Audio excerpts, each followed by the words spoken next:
لیکن آپ کو پتہ ہے کہ میں نے تقریباً زیادہ تفصیل اور تفسیر میں جانے کی جسارت نہیں کی، صرف قرآن حکیم کی آیات اور مختصر ان کی تفسیر آپ کے سامنے رکھنے کی کوشش کی ہے،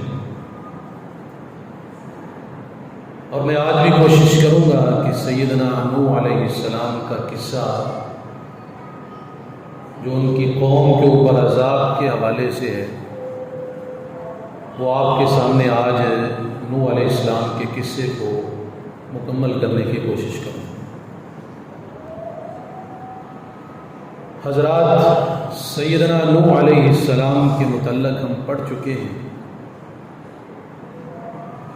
کہ ایسی قوم کے پاس انہیں بھیجا گیا جہاں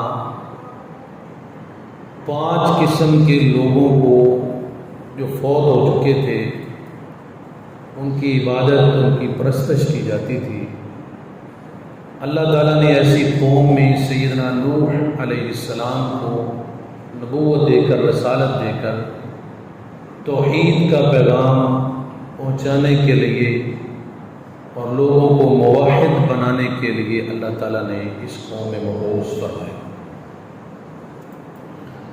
سیدنا نوح علیہ السلام کی قوم نے نہ صرف آپ کا انکار کیا بلکہ مزاح اور ٹھٹھا بھی کیا۔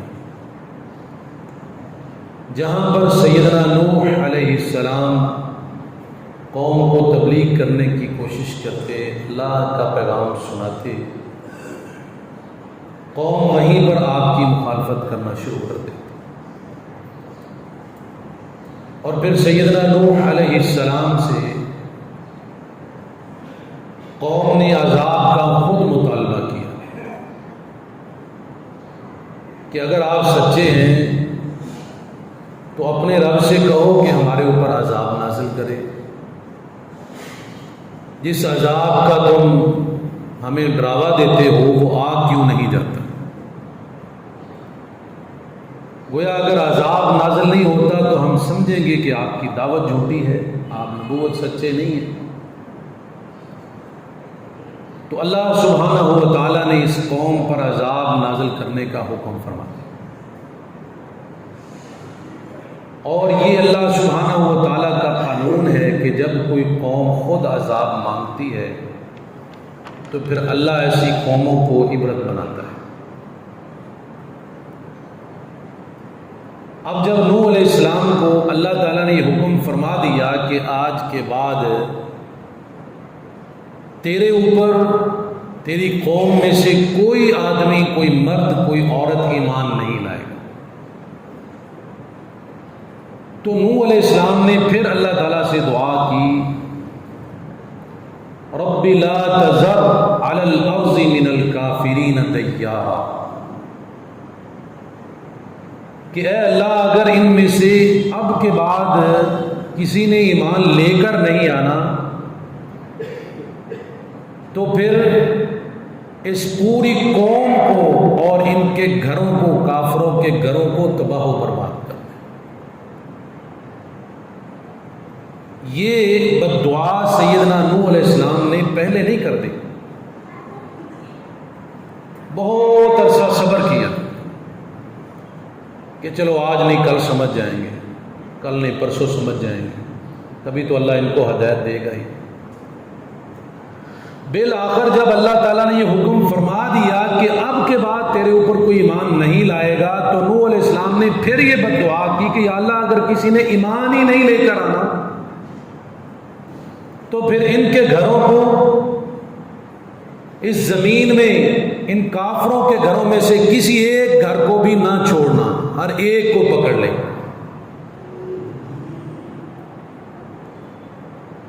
جب سیدنا نوح علیہ السلام نے یہ بددعا کی تو اللہ تعالیٰ نے بھی عذاب کا وعدہ فرما دیا،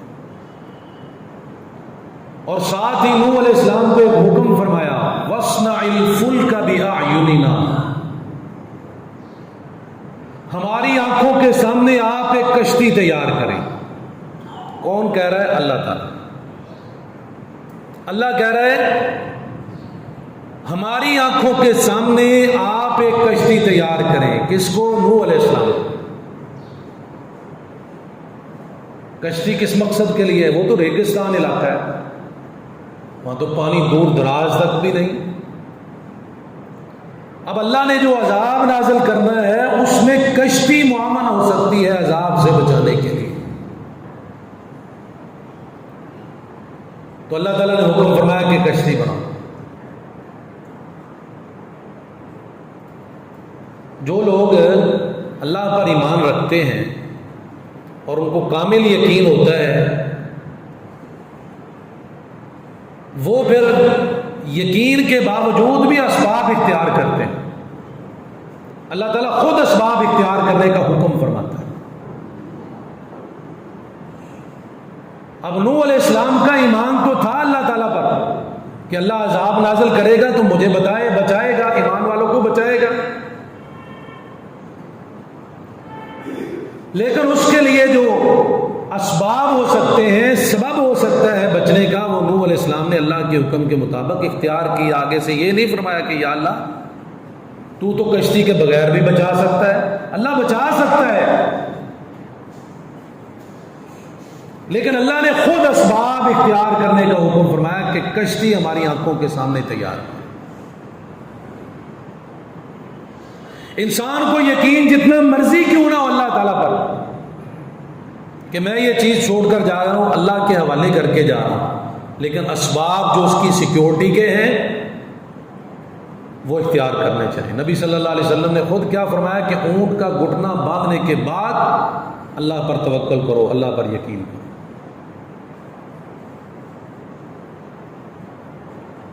وَوَحْيِنَا، پھر اللہ تعالیٰ نے ساتھ ہی وحی بھی فرمائی، فَلَا تُخَاطِبْنِي فِي الَّذِينَ ظَلَمُوا إِنَّهُمْ مُغْرَقُونَ۔ اللہ فرماتے ہیں کہ آج کے بعد اے نوح ان کے متعلق میرے سامنے کسی کی سفارش نہیں کرنی، یہ ظالم ہے، ظالموں کے بارے میں مجھ سے کوئی بات نہیں کرنی کہ اس کو معاف کر دے، اس کے متعلق کسی کے بارے میں کوئی سفارش نہیں کرے گی۔ انہم مغرقون، اللہ فرماتے ہیں ہم نے مہر لگا دی ہے کہ یہ غرق ہو جائیں گے، یہ غرق کر دیے جائیں گے۔ ان کے متعلق آپ کو آئندہ یہ اجازت نہیں ہے کہ کسی ظالم کے متعلق آپ سفارش کریں۔ مشرک کو اللہ تعالیٰ نے ظالم کہا ہے، اور اللہ تعالیٰ نے ان کے غرق کرنے سے پہلے ہی یہ بات ارشاد فرما دی کہ میری طرف سے یہ غرق شدہ ہے، اور نبی نوح کو ان کے متعلق سفارش سے بھی منع فرما دیا کہ خبردار کسی مشرک کے متعلق تو نے کوئی مجھ سے سفارش نہیں کرنا۔ وَيَصْنَعُ الْفُلْكَ وَكُلَّمَا مَرَّ عَلَيْهِ مَلَأٌ مِّن قَوْمِهِ سَخِرُوا مِنْهُ۔ اب اس قوم کی حالت کیا تھی؟ اتنے گئے گزرے، اتنی جاہل قوم کہ نوح علیہ السلام اللہ کے حکم کے مطابق کشتی بنا رہے ہیں۔ اس وقت یہ کیل تو نہیں نہ ہوتے تھے، یہ تو بڑی بات کی جاتی۔ نوح علیہ السلام لکڑیوں کے ساتھ لکڑیوں کو باندھ کر، یا بعض تفاسیر میں آتا ہے کہ رسے کے ساتھ لکڑیوں کو باندھ کر کشتی تیار کر رہے تھے۔ اب جب قوم کے لوگ گزرتے، وَكُلَّمَا مَرَّ عَلَيْهِ مَلَأٌ مِّن قَوْمِهِ سَخِرُوا مِنْهُ، قوم کے سردار گزرتے تو چلتے چلتے نوح علیہ السلام کو مذاق کرتے۔ اب مولیوں والا کام چھوڑ کے یہ ترخانوں والا کام شروع کر دیا۔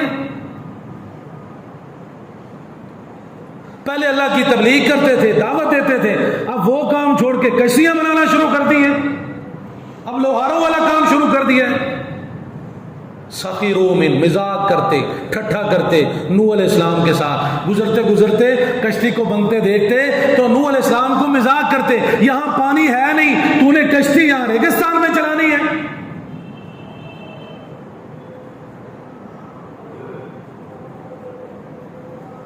قال ان تسخروا منا فإنا نسخر منكم كما تسخرون۔ اللہ تعالیٰ فرماتے ہیں ہمارے نوح نے جواب دیا کہ جس طرح آج تم میرا مذاق اڑاتے ہو، کل تم عذاب میں ہوگے اور میں تمہارا اسی طرح مذاق اڑاؤں گا، ہم تمہارا مذاق اڑائیں۔ یعنی یہ کشتی اللہ تعالیٰ کے حکم کے ساتھ بنائی جا رہی ہے، اللہ تعالیٰ اس کی نگرانی فرما رہے ہیں۔ کیسے بنانی ہے؟ وہ اللہ تعالیٰ نوح علیہ السلام کے دل میں باتیں ڈال رہے ہیں، اسی طرح سے کشتی تیار ہو رہی ہے۔ فَسَوْفَ تَعْلَمُونَ، اب نوح علیہ السلام کے ان کا مزاق سن کر، ان کے یہ باتیں سن کر، جو وہ مزاق کرتے تھے کشتی کو بنتے دیکھ کر، نوح علیہ السلام کے ساتھ جواب کیا دیا؟ فَسَوْفَ تَعْلَمُونَ، ان قریب تم جان لو گے، مَن يَأْتِيهِ عَذَابٌ يُخْزِيهِ وَيَحِلُّ عَلَيْهِ عَذَابٌ مُقِيمٌ، تم جان لو گے ان قریب کہ کس کو ذلیل اور رسوا کرنے والا عذاب آتا ہے اور کون باقی رہتا ہے۔ یہ ان قریب تمہاری آنکھوں کے سامنے ساری باتیں آ جائیں۔ اللہ تعالیٰ فرماتے ہیں حَتَّى إِذَا جَاءَ أَمْرُنَا وَفَارَتِ التَّنُّورُ، پھر ہمارا حکم آ گیا، وہ وقت آ گیا، حتیٰ یہاں تک کہ اذا جاء امرنا، ہمارا حکم آ گیا، وفارت تنور، اور تنور میں سے پانی نکلنا شروع ہوا۔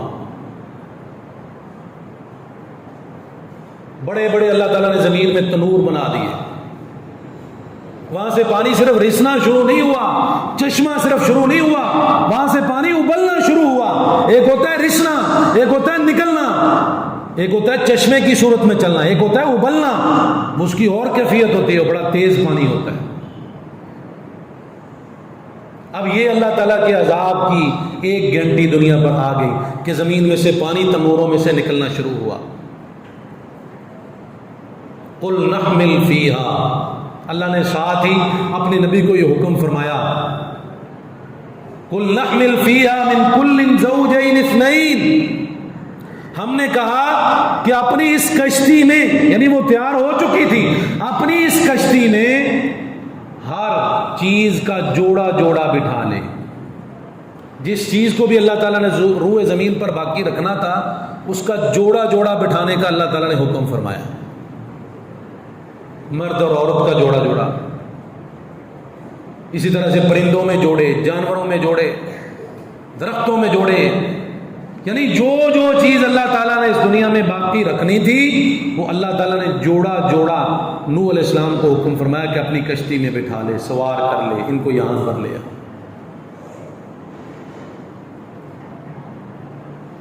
وَأَهْلَكَ إِلَّا مَنْ سَبَقَ عَلَيْهِ الْقَوْلُ وَمَنْ آمَنَ، اور اپنے اہل و عیال میں سے بھی اس سے پہلے جن کے اوپر عذاب کا وعدہ ہو چکا ہے ان کو چھوڑ کر باقی جو تیرے اوپر ایمان لائے ہیں ان کو بھی اپنے ساتھ بٹھا لے۔ وَمَنْ آمَنَ مَعَهُ إِلَّا قَلِيلٌ، اللہ تعالیٰ فرماتے ہیں کہ ان میں سے بہت تھوڑے تھے جو ایمان لائے تھے۔ میں نے پیچھے بھی ذکر کیا تھا کہ نوح علیہ السلام نے 950 سال تبلیغ کی، 950 سال تبلیغ کرنے میں جن لوگوں نے ایمان قبول کیا وہ کتنے؟ 80 آدمی، 40 مرد 40 عورتیں۔ اب ان کا حساب کریں، اکاؤنٹ کریں تو کیا بنتا ہے؟ 10 سال میں ایک آدمی ایمان لایا صرف۔ اللہ اکبر، اللہ کے نبی کا جگر دیکھیں، حوصلہ دیکھیں۔ 10 سال میں صرف ایک آدمی اگر حساب کیا جائے، 10 سال بعد ایک آدمی ایمان لاتا ہے۔ اللہ تعالیٰ نے اسی لیے فرمایا کہ تیرے اوپر ایمان لانے والے بہت تھوڑے ہیں، بہت قلیل ہیں۔ وَقَالَ ارْكَبُوا فِيهَا، اب جب کشتی تیار ہو گئی، جوڑا جوڑا سوار ہو گیا، نوح علیہ السلام کشتی پر بیٹھنے لگے۔ وَقَالَ ارْكَبُوا فِيهَا، اس میں سوار ہونے لگے تو کیا کہا؟ بسم اللہ، اللہ کے نام کے ساتھ شروع، بسم اللہ مجریہا ومرساہا ان ربی لغفور الرحیم، اللہ کے نام کے ساتھ شروع کرتا ہوں، اس میں سوار ہوتا ہوں، جو اس کو پانی میں لے کر چلتا ہے اور اس کو کنارے تک پہنچاتا ہے۔ یہ روئے زمین کی سب سے پہلی کشتی ہے جو نوح علیہ السلام نے بنائی، اور آج کا بہت بڑا بحری جہاز اس کشتی کا مقابلہ نہیں کر سکتا جتنی وہ بڑی وہ کشتی بنائی گئی۔ اللہ کی کتنی مخلوق ہے، اس کے جوڑے جوڑے بٹھائے گئے، کیا وہ کوئی چھوٹی کشتی ہوگی؟ اور اس میں نوح علیہ السلام نے جو کشتی بنائی اس میں منزلیں تھی باقاعدہ، کئی منزلہ وہ کشتی تھی اور کئی موجوں کا سامنا کرنے والی وہ کشتی تھی. تو نوح علیہ السلام نے اللہ سے کشتی میں داخل ہوتے ہوئے سوار ہوتے ہوئے دعا کی بسم اللہ مجریہا. یہ دعا سواری پر سوار ہونے کی بھی ہے. بسم اللہ مجریہا ومرساہا ان ربی لغفور الرحیم. میں اس کشتی پر اللہ کے نام کے ساتھ سوار ہوتا ہوں جو اس کو لے کر چلتا ہے پانی میں اور پار بھی لگاتا ہے.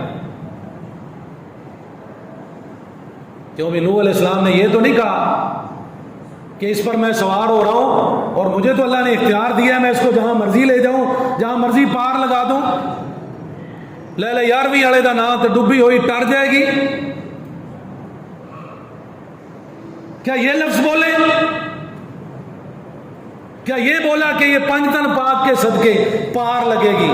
نہیں. بسم اللہ، اللہ کے حکم کے ساتھ اللہ کے نام کے ساتھ شروع کرتا ہوں، اس میں سوار ہوتا ہوں اور یہ پانی میں لے کر چلنے والا، اس کو چلانے والا کون ہے؟ وہ بھی اللہ ہے، اور اس کو پار لگانے والا، کنارے پر لے جانے والا بھی اللہ ہے.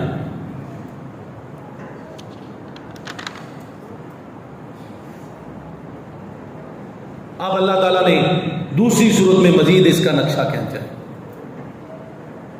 سورہ قمر میں کذبت قبلہم قوم نوح فکذبوا عبدنا وقالوا مجنون وازدجر.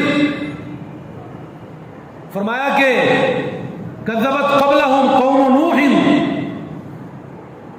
جھٹلایا نوح علیہ السلام کی قوم سے پہلے بھی انبیاء کو لوگوں نے. فکذبوا عبدنا، اسی طرح ہمارے اس بندے کو بھی جھٹلایا گیا. وقالوا مجنون وازدجر،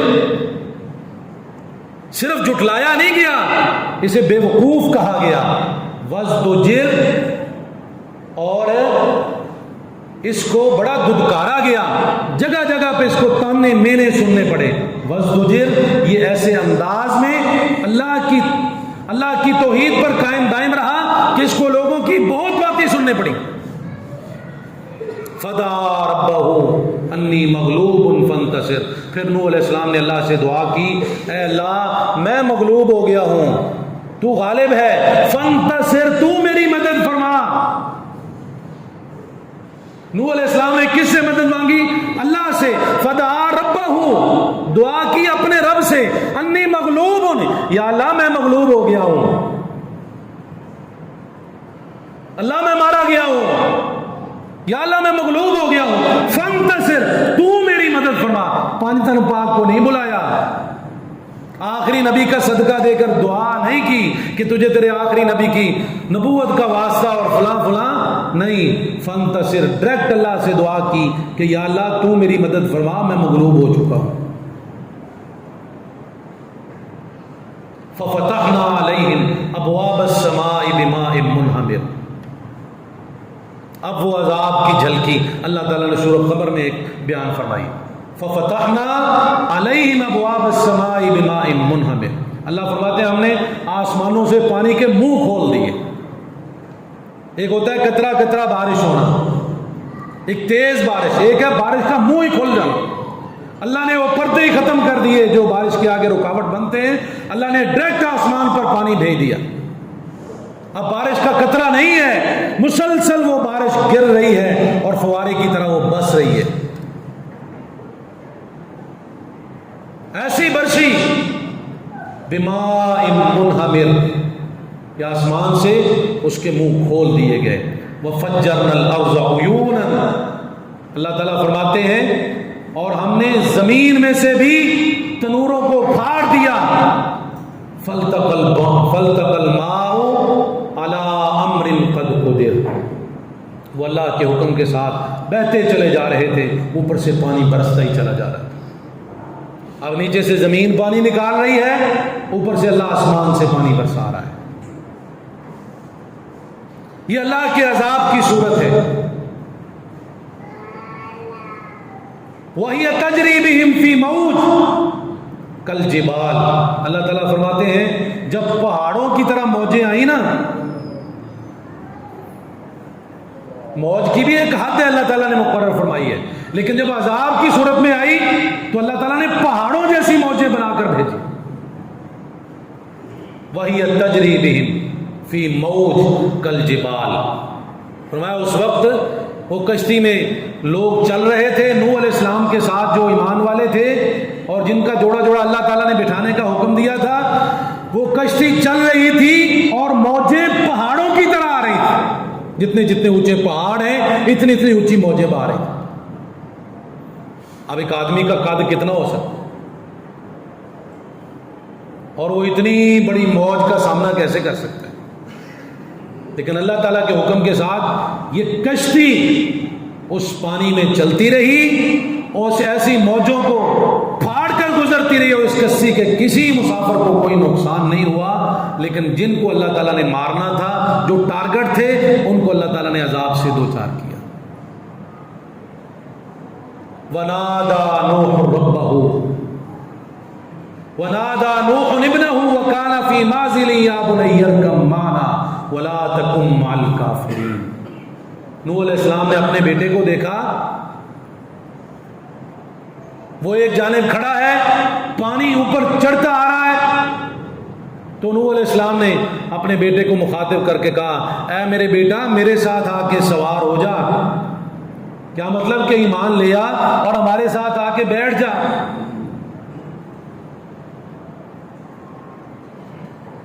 وَلَا تَكُن مَعَ الْكَافِرِينَ، اور نہ تو ہو جا کافروں میں سے. آج اللہ کے عذاب سے کوئی نہیں بچ سکتا. اگر بچنا ہے ایمان لے آ اور میرے ساتھ آ کے بیٹھ جا، سوار ہو جا. وَنَادَى نُوحٌ رَبَّهُ، پھر نوح علیہ السلام نے اللہ تعالیٰ سے دعا فرمائی.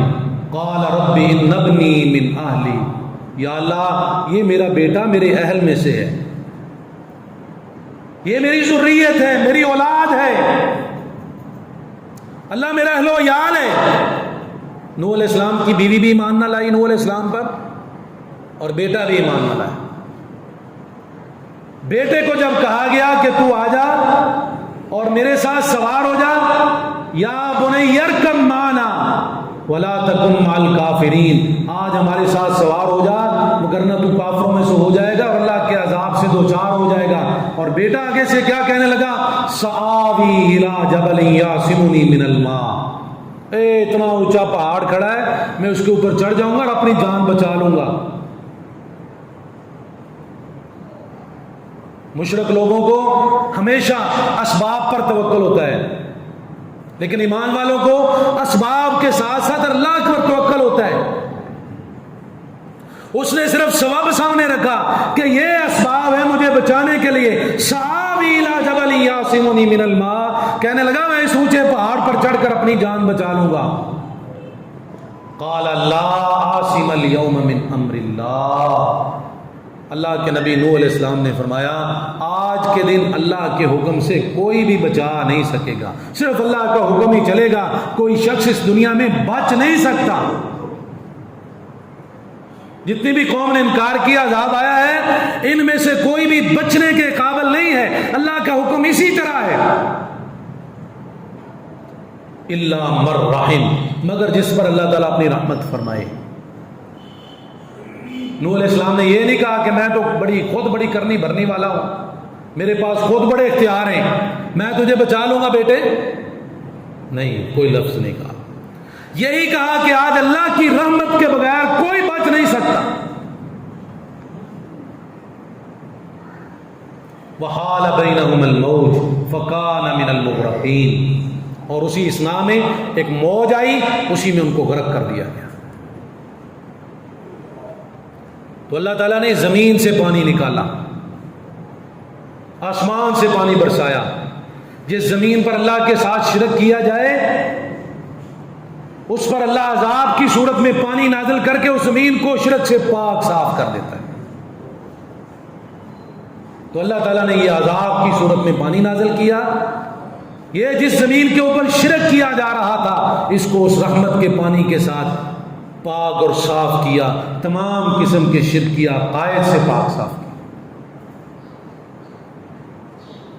وقیل یا ارض ابلعی ماءکی وَيَا سَمَاءُ أَقْلِعِي وَغِيضَ الْمَاءُ وَقُضِيَ الْأَمْرُ وَاسْتَوَتْ عَلَى الْجُودِيِّ وَقِيلَ بُعْدًا لِلْقَوْمِ الظَّالِمِينَ۔ اللہ تعالیٰ فرماتے ہیں جب عذاب ہمارا پورا ہو چکا، تمام کی تمام قوم غرق ہو چکی، جتنے بھی مشرک تھے مرد اور عورتیں تمام کے تمام عذاب میں غرق ہو گئے، پھر ہم نے کیا کیا؟ وَقِيلَ يَا أَرْضُ ابْلَعِي مَاءَكِ، ہم نے آسمان سے کہا، ہم نے زمین سے کہا کہ پانی نکالنا بند کر دے، وَيَا سَمَاءُ أَقْلِعِي، اور آسمان سے کہا بھی تو بھی تھم جا، رک جا۔ زمین کا پانی بھی اللہ نے بند کر دیا جو نکل رہا تھا عذاب کی صورت میں، اور آسمان سے جو عذاب کی صورت میں پانی برس رہا تھا وہ بھی اللہ تعالیٰ نے بند کر دیا۔ وہاں کسی نے یہ نہیں کہا کہ میرا بڑا بڑا بزرگ ہے تو وہ نیری نو بن لے گا، تو بارش نو روک لے گا، تو زمین تے پانی نو روک لے گا۔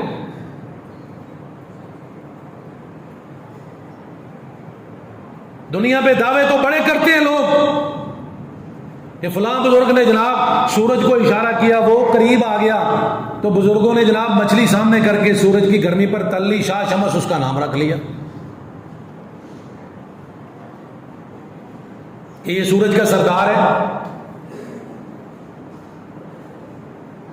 اللہ تعالیٰ کا حکم یہ تھا کہ اللہ تعالیٰ نے فرمایا کہ اے آسمان تو پانی روک دے، زمین کو بھی کہا بھی تو بھی رک جا، وغیض الماء وقضی الامر، اور ساتھ ہی یہ بھی حکم فرمایا کہ پانی پی جا، زمین کو کہا کہ تو پانی اب پی جا، اس کو نگل جا، اس کو ہضم کر لے۔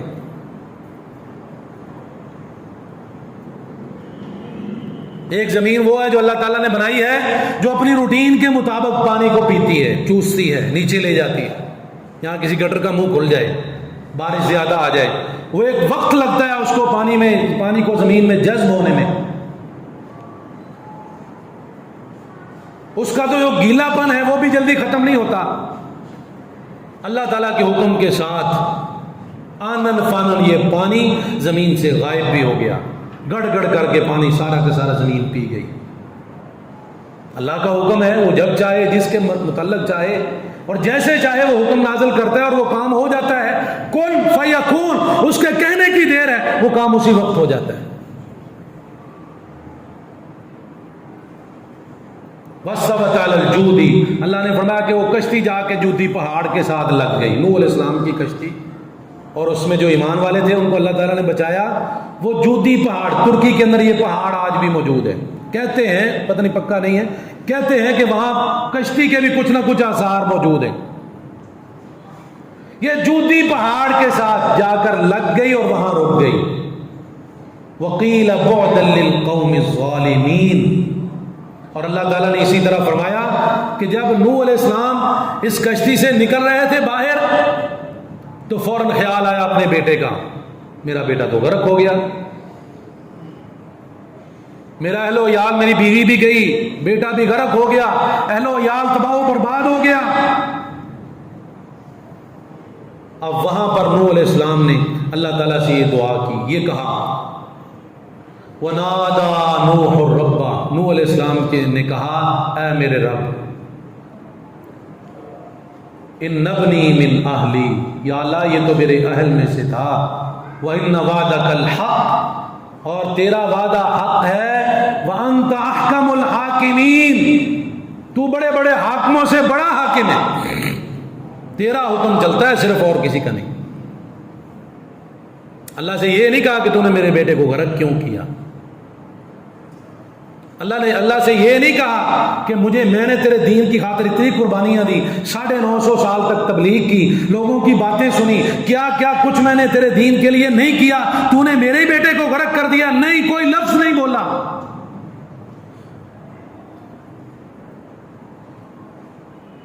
صرف جیسے بندہ مجبور ہو کے کوئی کسی کے سامنے بات کر دیتا ہے نا، صرف وہی انداز اختیار کیا اللہ کے ساتھ محبت والا، رب ان ابنی من اہلی، یا اللہ یہ تو میرا بیٹا تھا، وَإِنَّ وَعْدَكَ الْحَقُّ، لیکن تیرا وعدہ تو حق ہے، وَأَنْتَ أَحْكَمُ الْحَاكِمِينَ، تو بڑے حاکموں کا بڑا حاکم ہے۔ اللہ تعالیٰ نے جواب میں کیا فرمایا؟ ڈانٹ۔ نوح علیہ السلام کو ڈانٹا، اور کس انداز کے ساتھ؟ قَالَ يَا نُوحُ إِنَّهُ لَيْسَ مِنْ أَهْلِكَ، اے نوح وہ تیرے اہل میں سے نہیں تھا، وہ تیرا بیٹا ہی نہیں تھا۔ اب نوح علیہ السلام کہہ رہے ہیں کہ یا اللہ وہ میرا بیٹا تھا، وہ مجھے باپ مانتا تھا، وہ مجھے ابو کہتا تھا، وہ تو میرا بیٹا تھا، میرے اہل میں سے تھا۔ لیکن اللہ تعالیٰ فرماتے ہیں لیس من اہلک، کہ وہ تیرا بیٹا ہی نہیں ہے، تیرے اہل میں سے نہیں ہے۔ اللہ کیوں نہیں ہے اہل میں سے؟ فرمایا انہ عمل غیر صالح، ان کے عمل صالح نہیں ہیں، اس لیے میں اس کو تیری نسل میں سے قبول ہی نہیں کرتا۔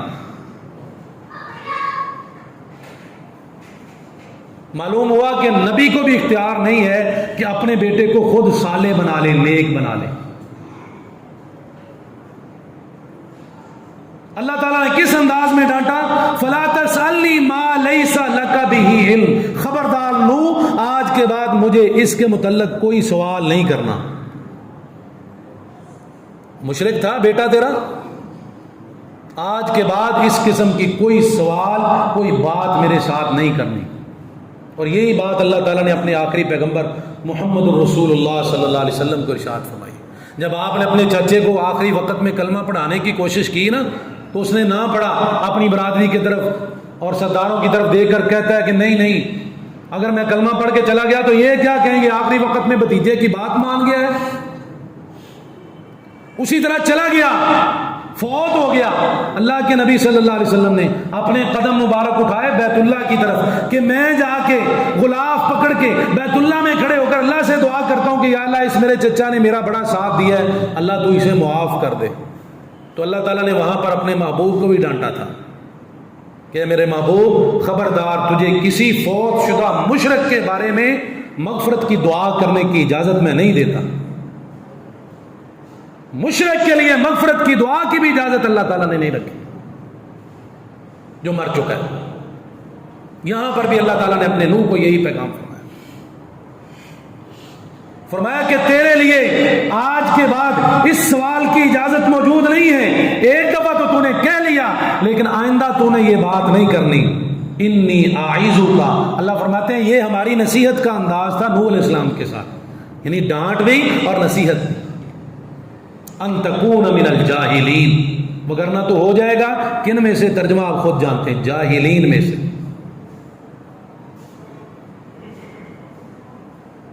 اللہ نے اپنے نبی کو کہہ دیا کہ اگر تو نے اپنے بیٹے کے متعلق مجھ سے آئندہ بات کی تو یاد رکھ میں تجھے جاہلوں میں سے کر دوں گا۔ قال رب انی اعوذ بک ان اسألک ما لیس لی بہ علم۔ نوح علیہ السلام جو اپنے بیٹے کے متعلق اتنا پریشان تھے، اب جب اللہ نے ڈانٹا تو خود پریشان ہو گئے کہ ہائے اللہ میرا کیا بنے گا۔ قال رب انی اعوذ بک، کہنے لگے اے اللہ میں تیری پناہ میں آتا ہوں، میں تیری پناہ میں آتا ہوں، ان اسألک ما لیس لی بہ علم، آج کے بعد میں تجھ سے کوئی ایسا سوال نہیں کروں گا جس کے متعلق مجھے علم نہیں ہے۔ مجھے تو علم ہی نہیں تھا کہ تو اس سوال پر اتنا ناراض ہوگا۔ اللہ آئندہ سے ایک دفعہ تو مجھے معاف کر دے، میں تیری پناہ میں آتا ہوں، آئندہ میں کوئی ایسا سوال نہیں کروں گا کہ جس کے متعلق مجھے علم نہیں ہوگا۔ وَإِلَّا تَغْفِرْ لِي وَتَرْحَمْنِي أَكُن مِّنَ الْخَاسِرِينَ، اور اللہ اگر تو نے مجھے معاف نہ کیا اس گناہ پر اور میرے اوپر اپنی رحمت نازل نہ فرمائی، أَكُن مِّنَ الْخَاسِرِينَ، تو میں پا جاؤں گا خسارہ، میں ہو جاؤں گا خسارہ پانے والوں میں سے، گھاٹا پانے والوں میں سے۔ اللہ تعالیٰ نے کیا حکم فرمایا؟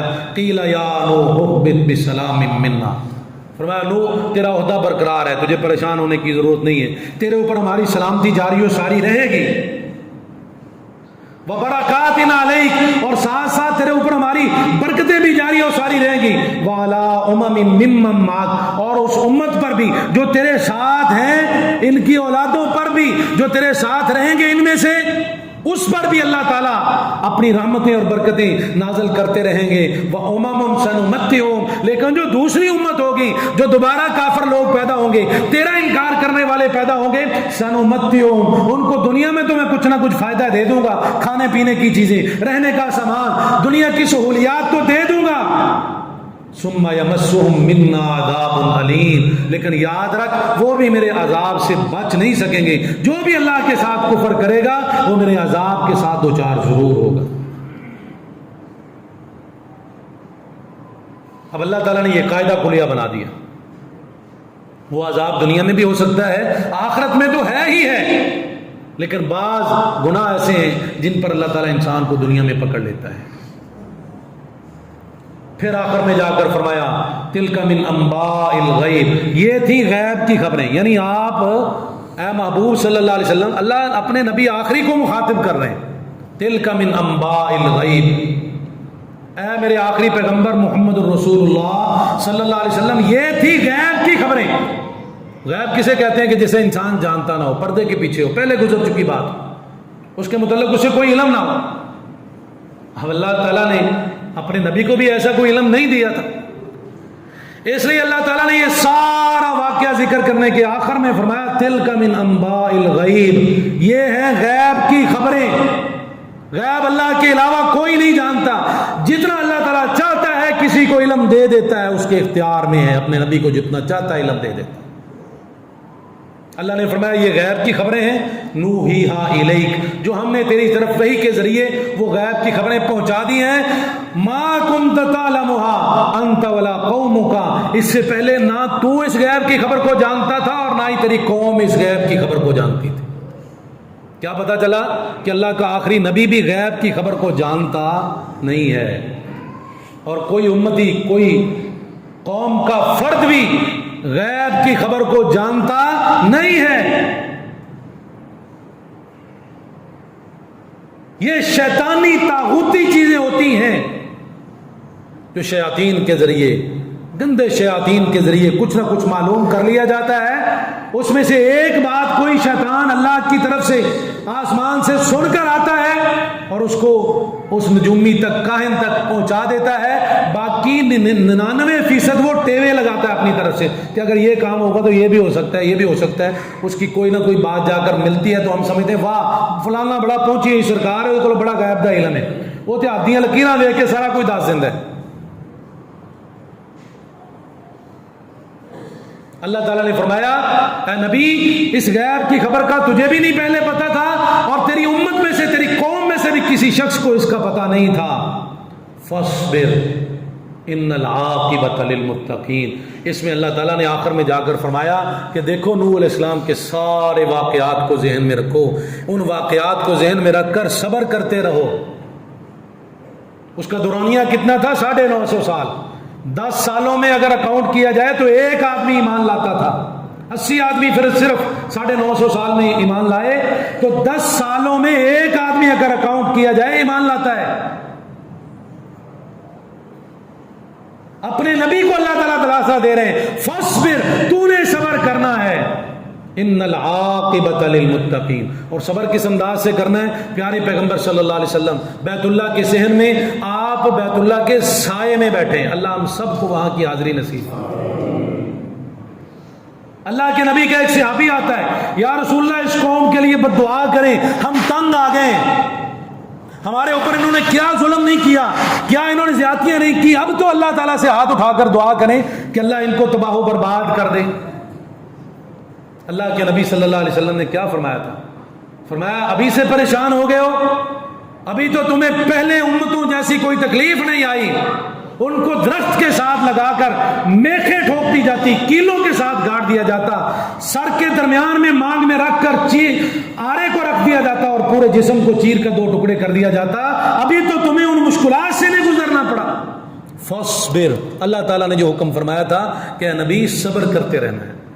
ان العاقبۃ للمتقین. اللہ نے آخر میں فرمایا کہ دیکھو